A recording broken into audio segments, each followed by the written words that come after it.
Who was the real Jennifer Watson, the perfect wife from the prosperous suburb of Oak Grove? What dark secrets lay hidden behind the walls of house number 247 on Maple Street? How long can someone live a double life before everything crumbles?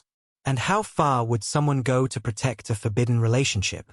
In Criminal Investigators, we'll delve into a case that shook an entire community and shattered the illusion of perfection that many believed unbreakable. A story where appearances deceived and where love became the deadliest motive. On the morning of September 15, 2022, the residents of Oak Grove awoke to the sirens of multiple police patrols and ambulances gathering in front of one of the neighborhood's most respectable homes. The body of John Mitchell, a successful local businessman, lay lifeless in the master bedroom of his residence. What initially appeared to be a tragic heart attack would soon reveal a web of lies, betrayal, and a meticulously executed plan by the least expected person. Oak Grove, located on the outskirts of Seattle, Washington, represents the American dream at its finest. Its tree-lined streets, restored Victorian mansions, and perfectly maintained gardens have attracted prosperous families for decades, seeking escape from the city's hustle. It's a place where everyone knows each other, where doors are rarely locked, and where scandals are as rare as summer snow. The neighborhood was established in the 1920s as a haven for the region's lumber barons.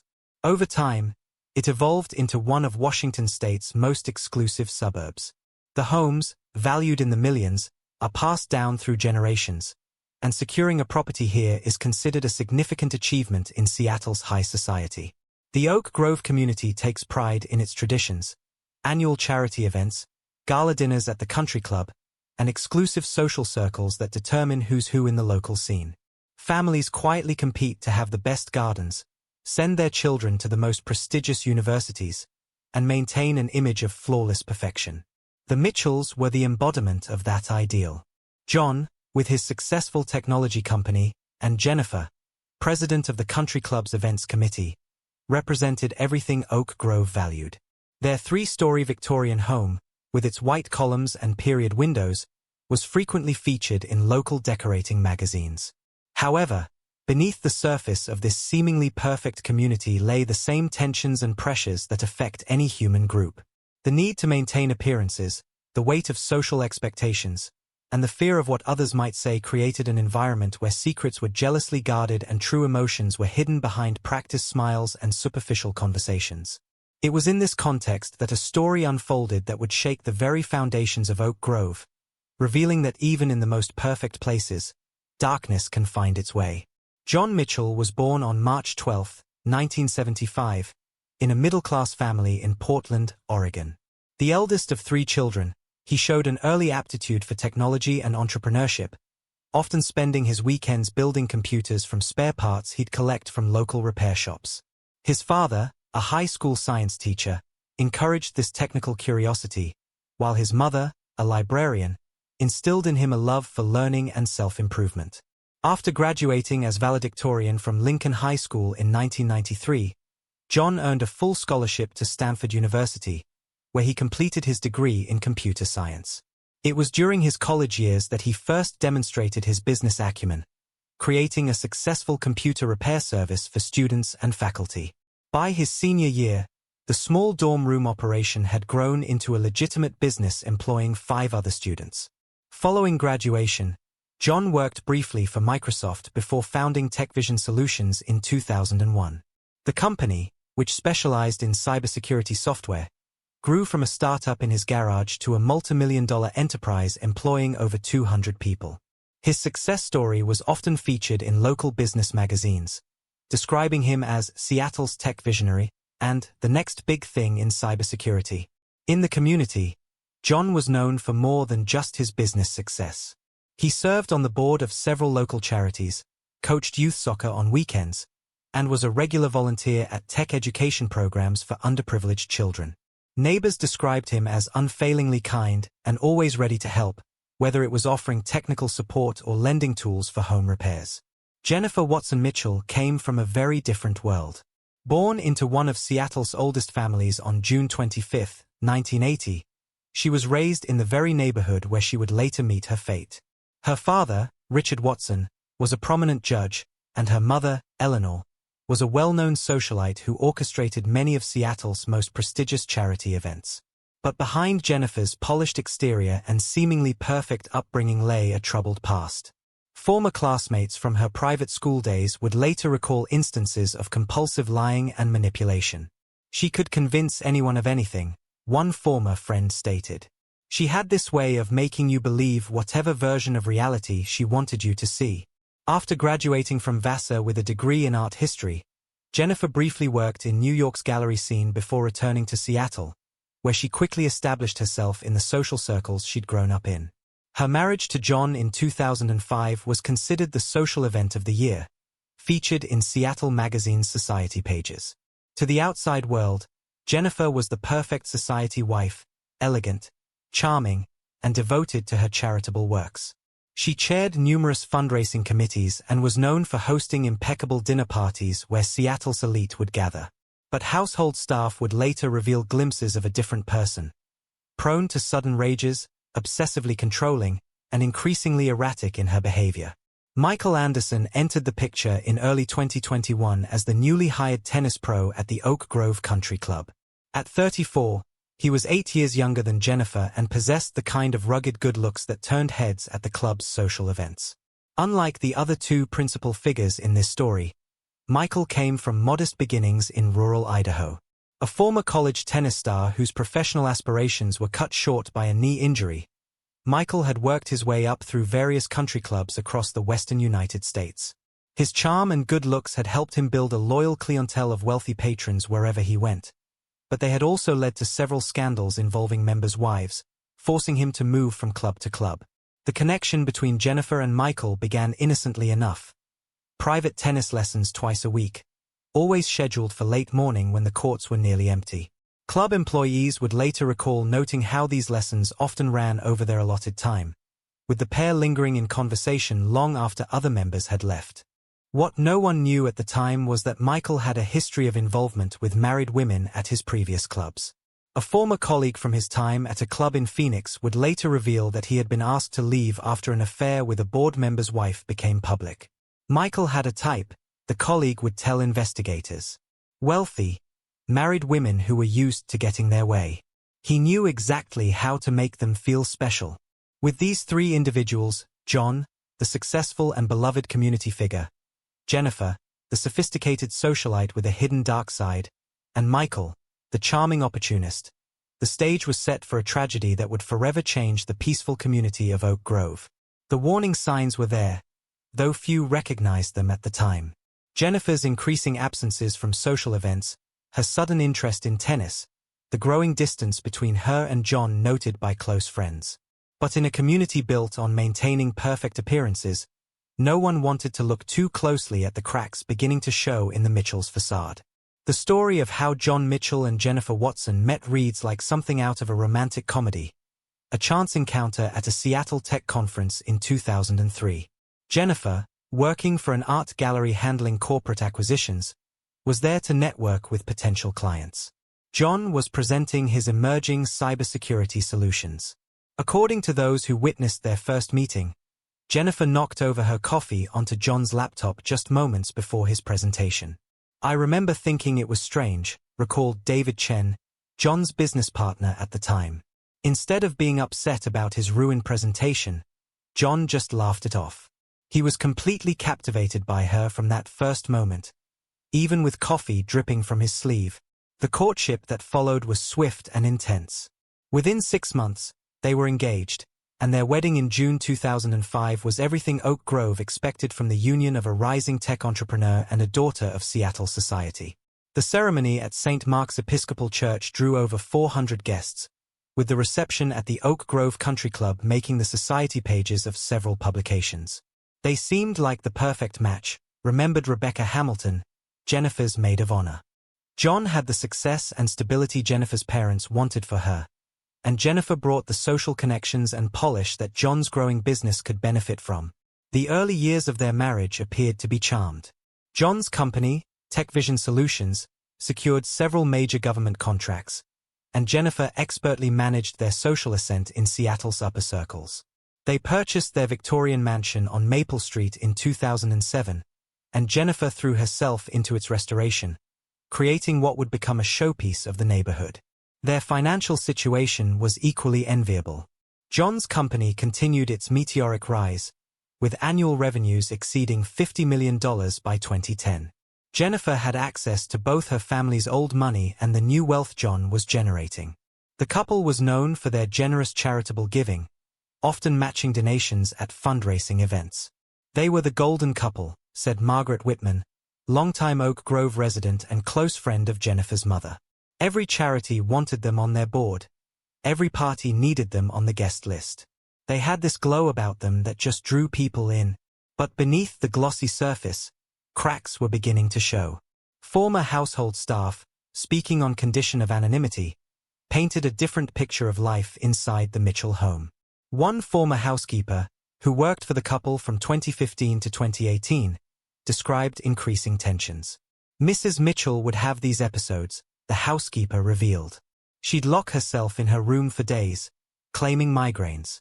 Mr. Mitchell would walk on eggshells, trying to keep her happy. It was like watching someone try to defuse a bomb. You never knew what might set it off. The couple's different approaches to life began causing friction. John, despite his success, remained down to earth, preferring quiet evenings at home and small gatherings with close friends. Jennifer, however, craved constant social stimulation and recognition. She began organizing increasingly elaborate events, often without consulting John about the expenses involved. Financial records would later reveal that Jennifer's spending had increased dramatically from 2019 onwards. Credit card statements showed large purchases at high-end boutiques, spa retreats, and jewelry stores.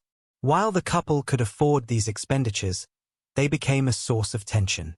John's business partner would later recall heated discussions about Jennifer's spending habits during board meetings. John started looking tired all the time, noted Sandra Peters, their next-door neighbor. He'd be up early, working in his home office until late at night. Jennifer, on the other hand, seemed to be rarely home, always rushing off to some committee meeting or charity event. The absence of children, though never publicly discussed, was another source of strain. While Jennifer maintained they were focused on their careers, close friends knew that John had always wanted a family. Medical records obtained during the investigation would later show that Jennifer had secretly maintained a prescription for birth control throughout their marriage, despite telling John they were trying to conceive.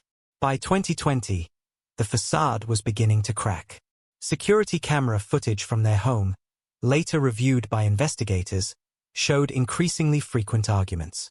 During one particularly heated exchange in December 2020, Jennifer could be seen throwing a valuable vase against a wall while John tried to calm her down.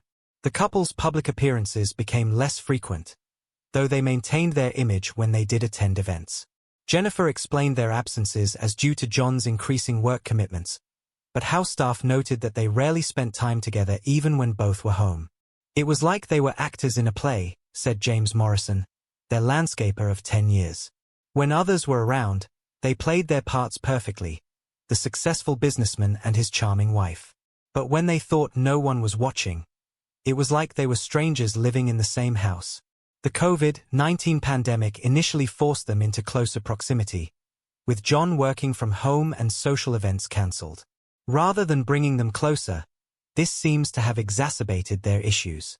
Jennifer began spending more time at the country club once restrictions eased, explaining it as a need to maintain her mental health through exercise. What no one realized at the time was that Jennifer's increasing presence at the club coincided with the arrival of a new tennis professional who would play a crucial role in the tragic events to come.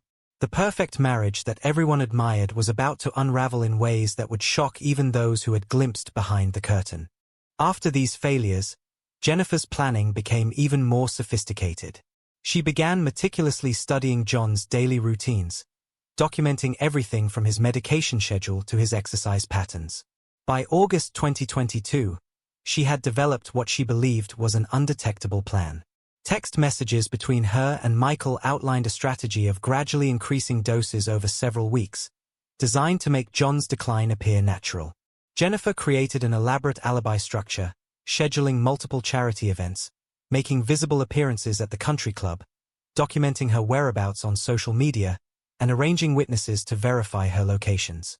The final execution began on September 14, 2022, when John returned from a business trip to Boston. Security footage showed Jennifer greeting him warmly and helping with his bags, before preparing his favorite meal, a gesture she hadn't made in months. That evening, Jennifer administered the lethal dose in John's tea, part of a routine she had carefully established over previous weeks. Her last text to Michael at 11:43 p.m. was chillingly simple: "It's done. See you tomorrow."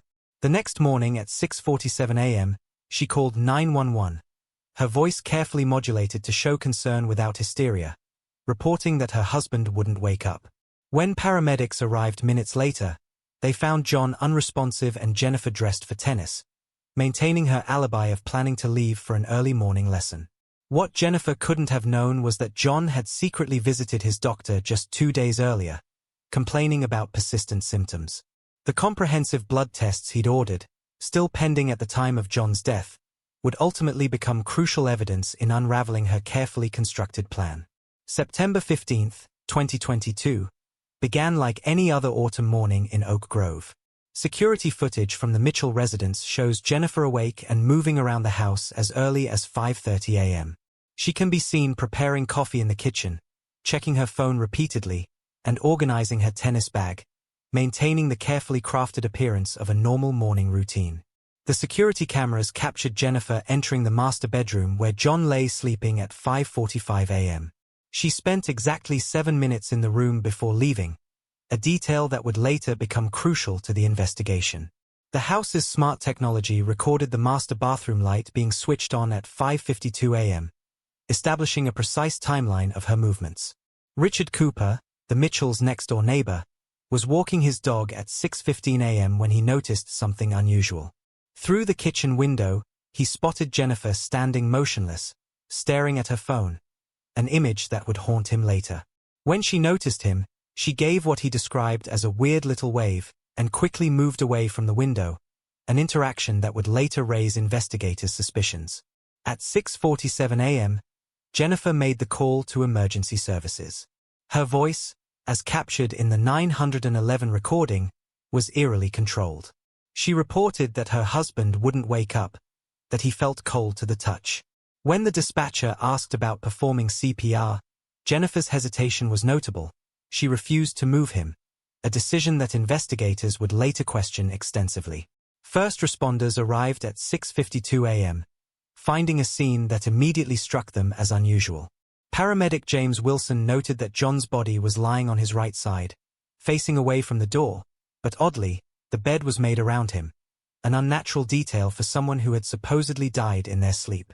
Jennifer stood in the doorway, fully dressed in tennis attire, clutching her phone and repeatedly mentioning her upcoming tennis lesson. The initial medical assessment revealed no obvious signs of trauma, but John's body was already showing signs of rigor mortis, suggesting he had been dead for several hours. The room temperature was notably cool at 65 degrees, significantly lower than the usual setting in the Mitchell household. This detail would later become a crucial point in the investigation, as lowered temperatures can affect the accuracy of time-of-death calculations. As the morning progressed, the scene became increasingly suspicious to the responding officers. The house was immaculately clean, with Officer Sarah Martinez noting that even the tea kettle had been polished, unusual for a household that employed a housekeeper. The housekeeper herself, Maria Gonzalez, arrived at her usual time of 7:15 a.m. and immediately sensed something was wrong, later telling investigators she had never seen the kitchen so spotless in all her years working for the Mitchells. Neighbors began gathering outside, providing crucial observations that would help investigators piece together the timeline. Reports of unusual activity during the night began to surface: a running garbage disposal at 4 a.m., lights in the study at 3 a.m., and Jennifer's car mysteriously moved from its usual spot in the driveway to the street. By 8:15 a.m., Jennifer had made a series of calculated phone calls to her attorney, John's business partner, her parents, and finally, the country club to cancel her lesson. Her methodical approach to these calls, particularly contacting her attorney before John's family, would later draw scrutiny from investigators. The most telling moment came at 9 a.m. when investigators requested the crime scene unit. Security footage captured Jennifer slipping into the garage for a brief, furtive phone call to Michael Anderson, a call that would later become a crucial piece of evidence in unraveling the carefully orchestrated murder of John Mitchell. What appeared at first glance to be a tragic natural death was already beginning to show signs of something far more sinister. Over the next 12 hours, as investigators meticulously documented every detail of the scene, the foundation of Jennifer's carefully constructed alibi would begin to crumble, revealing the dark truth behind Oak Grove's most notorious murder case. The investigation into John Mitchell's death began as a routine response to an apparent natural death but quickly evolved into one of Seattle's most complex murder investigations. Detective Sarah Martinez, a 15-year veteran of the Homicide Division, arrived at the scene by 8:30 a.m., called in after first responders noted several concerning inconsistencies in the scene and Jennifer Mitchell's behavior. The initial phase of the investigation focused on processing the immediate crime scene. Crime scene technicians meticulously documented the master bedroom, paying particular attention to the placement of items on the nightstand, a half-empty teacup, John's reading glasses, and his cell phone, all arranged in an unusually orderly fashion. The room's temperature, significantly lower than the rest of the house, immediately caught the investigators' attention. It was too perfect, Detective Martinez would later testify. In 20 years of investigating deaths, I've never seen a natural death scene so immaculately arranged. People who die in their sleep usually disturb their surroundings. The medical examiner, Dr. James Chen, arrived at 9:45 a.m. and noted several concerning details during his preliminary examination. The victim's positioning appeared staged rather than natural, and slight discoloration around the lips suggested possible poisoning. Most significantly, the degree of rigor mortis didn't align with Jennifer's reported timeline of events. As investigators began interviewing neighbors and household staff, a pattern of unusual activity emerged. The housekeeper's testimony about the spotless kitchen, multiple witnesses reporting activity during the early morning hours, and Jennifer's own meticulously documented morning routine painted a picture of careful premeditation rather than sudden tragedy. The investigation deepened dramatically when Detective Martinez ordered a full toxicology screen, despite Jennifer's vocal objections and insistence that an autopsy wasn't necessary given John's history of heart problems, a history that, as investigators would soon discover, was largely fabricated. The breakthrough in the case came from an unexpected source, John's private physician, Dr. Sandra Reynolds. 2 days after his death, she contacted investigators with crucial information. Mr. Mitchell had visited my office just days before his death, she revealed. He brought a sample of his protein powder, convinced something was wrong with it. The lab results came back the day after he died. They showed traces of digoxin. This revelation sparked a more intensive investigation. Search warrants were obtained for the Mitchells' financial records, phone records, and digital devices. The evidence began piling up rapidly. Multiple purchases of prepaid phones from various locations around Seattle. Suspicious cash withdrawals totaling over $50,000 in the past 6 months. Regular payments to a safety deposit box at a bank across town. Forged prescription pads found in Jennifer's home office. A pattern of deleted browser history relating to poison research. Digital forensics proved particularly revealing. Despite Jennifer's attempts to delete her search history, technicians recovered months of incriminating searches, undetectable poisons, how to mimic heart attack symptoms, and digoxin overdose effects. Her secret email account, discovered through recovered cloud data, contained detailed correspondence with Michael Anderson about their plans. The investigation took an unexpected turn when analysts discovered Jennifer had been tracking John's movements through a hidden GPS device in his car. The data showed she had been monitoring his routine for months, noting his regular stops and schedule patterns. The financial investigation revealed another crucial piece of evidence. Jennifer had been systematically moving money into a series of offshore accounts, preparing for a new life abroad. Wire transfers, carefully disguised as charitable donations, had moved over $2 million to accounts in the Cayman Islands. Surveillance footage from the country club provided the final piece of the puzzle. Cameras captured Jennifer meeting with Michael Anderson in the deserted parking lot the morning of John's death, hours before she called 911. Their brief interaction, which included the exchange of what appeared to be a small package, directly contradicted both their initial statements to police. The break in the case came on September 30th, when Michael Anderson, faced with mounting evidence of his involvement, agreed to cooperate with investigators. His confession, recorded over 6 hours, detailed the entire plot, including Jennifer's multiple failed attempts before the successful poisoning. She had it all planned out, Anderson revealed. The tennis lessons were just a cover. She needed a way to establish a routine that would explain her absence from the house during certain hours. She chose digoxin because she knew it would look like heart failure. Armed with Anderson's confession and the mountain of physical and digital evidence, investigators moved to arrest Jennifer Mitchell on October 2, 2022. She was taken into custody at the Oak Grove Country Club, in the middle of a charity committee meeting, a final, ironic testament to her carefully maintained public persona. The arrest sent shockwaves through the Oak Grove community. Local news cameras captured Jennifer being led out in handcuffs, still wearing her tennis whites, her composed expression finally cracking as reporters shouted questions about Michael's betrayal.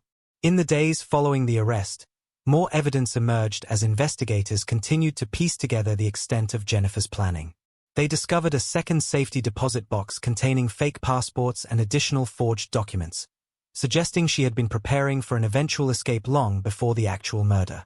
The investigation concluded with a 200-page report detailing one of the most meticulously planned murders in Seattle's recent history. What began as an apparent natural death had unraveled into a complex web of deception, revealing how a seemingly perfect marriage had become the perfect crime.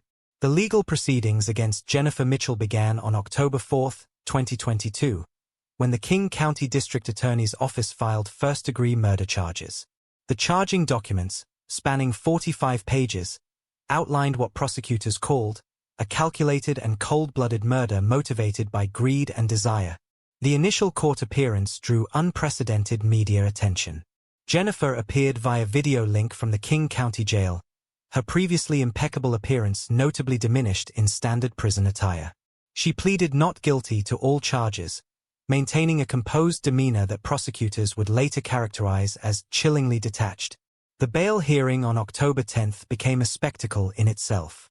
Jennifer's defense team, led by prominent criminal attorney Robert Stevenson, requested bail set at $1 million, arguing her deep community ties made her a low-flight risk. Prosecutor Catherine Jong countered with evidence of the fake passports and offshore accounts, leading Judge Michael Harrison to deny bail entirely. The defendant has demonstrated both the means and inclination to flee, Judge Harrison stated. Furthermore, the methodical nature of this crime suggests a level of calculation that makes her a continuing threat to witnesses. The prosecution's strategy became clear during the preliminary hearings. They would paint a picture of a woman who had orchestrated an elaborate murder plot, motivated by a combination of romantic obsession and financial gain. The evidence was presented in 3 distinct categories: digital forensics, financial records, and medical testimony. The defense strategy, meanwhile, took an unexpected turn. Rather than dispute the evidence directly, Stevenson began building a case around Jennifer's mental state, suggesting she had been manipulated by Michael Anderson. They brought in psychiatrists who testified about Jennifer's dependent personality disorder and history of being influenced by dominant male figures. The trial began on February 15, 2023, with jury selection proving particularly challenging. The case's high profile and extensive media coverage made finding unbiased jurors difficult. After 2 weeks and questioning of over 200 potential jurors, a panel of 12 plus 4 alternates was finally seated. The prosecution's opening statement, delivered by Catherine Jong, was devastating in its precision. This is not a crime of passion or a moment of weakness. This is the story of a woman who spent months planning the perfect murder, who researched poisons while sleeping next to her intended victim, who served her husband death in his evening tea while planning her new life with her lover. Key testimony began with Michael Anderson, now the prosecution's star witness. Over 3 days on the stand, he detailed their affair and Jennifer's increasing obsession with eliminating her husband. His testimony included recorded conversations where Jennifer discussed various murder methods, comparing their effectiveness and detectability. The forensic evidence presented was overwhelming. Dr. James Chen, the medical examiner, walked the jury through the autopsy findings, explaining how the digoxin had been administered in increasing doses over time. Digital forensics expert Sarah Wu demonstrated how Jennifer's deleted internet searches were recovered, revealing months of research into undetectable poisons. Perhaps the most damaging testimony came from the Mitchells' former housekeeper, Maria Gonzalez. She described finding empty pill capsules in the trash and witnessing Jennifer forcing John to drink suspicious-tasting tea. He said it tasted bitter, Maria testified, but she insisted it was good for his heart. The defense team's attempts to portray Jennifer as a victim of manipulation largely fell flat. Their expert witness, psychiatrist Dr. Rebecca Cohen, struggled under cross-examination to explain how someone supposedly manipulated could have carried out such a meticulously planned crime. The trial's turning point came during week 4, when prosecutors played Jennifer's 911 call. Audio analysts testified that her tone showed no genuine distress, and her calculated responses suggested prior rehearsal. The jury visibly reacted to the recording, with several members taking extensive notes. The defense's final gambit was putting Jennifer herself on the stand, a decision that proved disastrous. Under Prosecutor Zhong's skilled cross-examination, Jennifer's carefully constructed facade began to crack. When confronted with evidence of her poison research, she claimed she had been just curious. When shown financial records of her offshore accounts, she insisted they were for charity. After 6 weeks of testimony, closing arguments began. The prosecution's summary was clinical and devastating, methodically walking through each piece of evidence.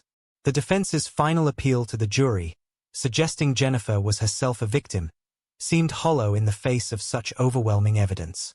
The jury deliberated for just 9 hours before reaching their verdict. On April 5, 2023, in a courtroom packed with media and spectators, Jennifer Mitchell was found guilty of first-degree murder with special circumstances. The sentencing hearing a week later brought powerful impact statements. John's sister, Elizabeth, spoke about the family's devastation. "You didn't just kill my brother," she said, looking directly at Jennifer. "You killed our faith in love, in trust, in the belief that we can know another person's heart." Judge Harrison's sentencing statement was equally powerful. "In my 30 years on the bench," he declared, "I have rarely seen a crime that combined such careful premeditation with such cold-blooded execution."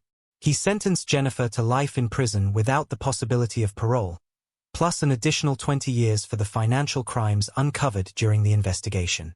As Jennifer was led from the courtroom for the last time, the facade finally cracked completely. Her composed expression dissolved into what observers described as a mask of rage, offering a glimpse of the true nature that had remained hidden for so long. The aftermath of the Jennifer Mitchell case reverberated far beyond the courtroom, creating ripples that touched countless lives and fundamentally altered the fabric of Seattle's elite social circles. For John Mitchell's family, the impact was devastating on multiple levels. They not only lost a beloved son and brother but were forced to endure their private tragedy becoming public spectacle as media coverage intensified. Elizabeth Mitchell, John's sister, channeled her grief into advocacy, becoming a prominent voice in domestic violence awareness, particularly focusing on how psychological abuse can hide behind wealth and social status.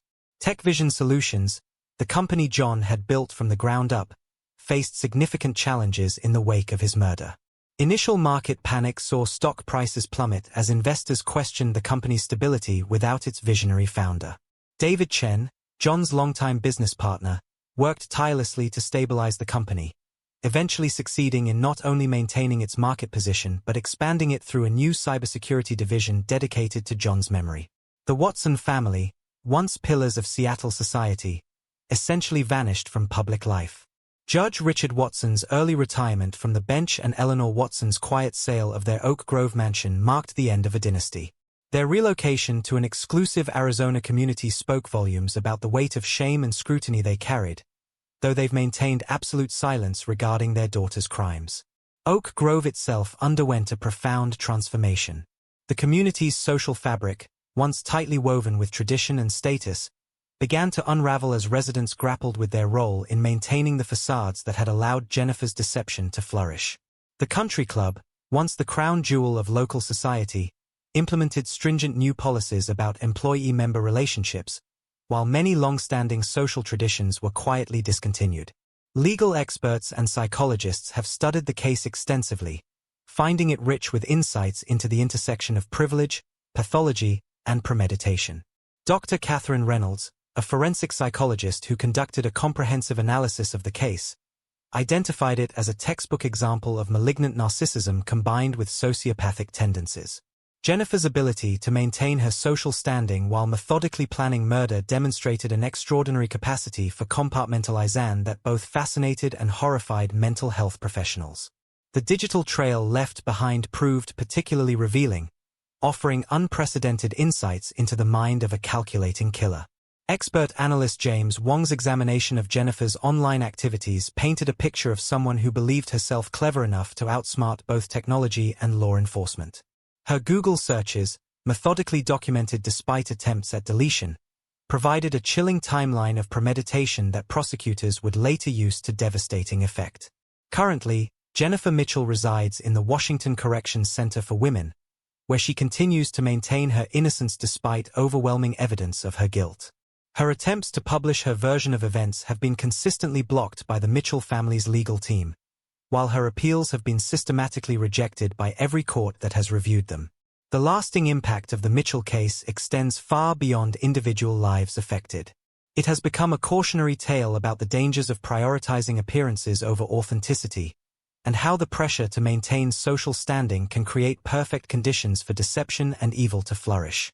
Law enforcement agencies across the country have revised their protocols for investigating deaths in affluent communities, recognizing that wealth and social status can often mask sinister intentions. For the residents of Oak Grove and similar communities nationwide, the case serves as a stark reminder that appearances can be devastatingly deceptive. The perfect marriage, the impeccable home, the enviable social status, all can serve as a facade behind which darkness lurks. As Detective Martinez noted in her closing remarks on the case, sometimes the most dangerous predators are the ones who look exactly like us. The case continues to generate discussion about how society's emphasis on maintaining perfect appearances can create environments where warning signs are ignored or dismissed. It has become required study in law enforcement training programs and has sparked ongoing conversations about the need for authenticity in social relationships and the dangers of valuing appearance over substance. The case of Jennifer Mitchell serves as a chilling reminder that appearances can mask the darkest of intentions. What began as a seemingly perfect marriage in an idyllic community ended in a carefully orchestrated murder that shocked Seattle's elite society and left lasting ripples throughout the criminal justice system. From the immaculate Victorian mansion on Maple Street to the pristine corridors of the Oak Grove Country Club, Jennifer Mitchell crafted an image of perfection that fooled everyone, her husband, her community, and even those closest to her. But beneath this carefully maintained facade lay a calculated killer who spent months researching poisons, establishing alibis, and planning her husband's death with frightening precision. The warning signs, so clear in retrospect, were masked by wealth, social status, and the community's unwillingness to look beneath the surface. The increasing isolation of John Mitchell, the suspicious behavioral changes, the convenient explanations for unexplained absences, all these red flags were dismissed in favor of maintaining the illusion of perfection that Oak Grove held so dear. This case forces us to confront uncomfortable truths about how we view success, status, and the facades people create. It reminds us that evil doesn't always announce itself with obvious signs, but often hides behind designer clothes, charitable works, and social prominence. As we conclude our investigation of this tragic case, we must ask ourselves, how many other Jennifer Mitchells might be out there? How many other perfect marriages mask perfect crimes? The answers to these questions may be uncomfortable, but they are necessary if we hope to prevent similar tragedies in the future. Dear viewers, your thoughts and insights on this case are invaluable to our ongoing discussion of true crime and its impact on society. What warning signs do you think were most obvious? How can communities better protect themselves against predators hiding in plain sight? Share your thoughts in the comments below. If you found this investigation enlightening, please consider subscribing to Criminal Investigators for more in-depth analyses of complex cases. And remember, sometimes the most dangerous predators are the ones who look exactly like us. Until our next investigation, stay safe and remember, perfect appearances often hide imperfect truths.